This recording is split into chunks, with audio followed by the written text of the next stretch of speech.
ফাৰ্মাসীত গৈ ঔষধ লৈ আহিম দাদা পেটৰ বিষৰ ঔষধটো দিয়াচোন দাদা দাদা অকমান সোনকালে দিয়া মা মই আপোনাৰ কাৰণে এয়া ঔষধ আনিছো মা মা মাত নিদিয়া কিয় মা মা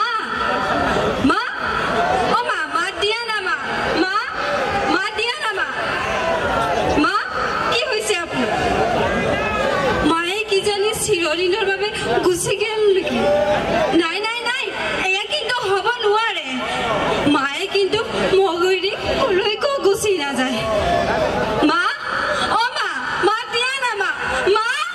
মা মা মাত দিয়া না মা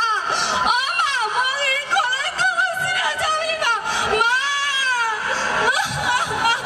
মা মাত দিয়া না মা তুমি যে কৈছিলা মা তোমাৰ সপোনবোৰ পূৰণ কেতিয়াও নকৰিলা কিয় মা দেউতাই যেতিয়া এৰি গুচি গৈছিলে তেতিয়া মা আপুনি যে কৈছিলে মোৰ পোৱালি ডাঙৰ দীঘল কৰি মই ভালকে পঢ়া শুনা কৰিম এয়া কি হ'ল মা এয়া কি হ'ল আপোনাৰ সপোনবোৰ কিয় আধৰুৱা কৰি গুচি গ'ল মা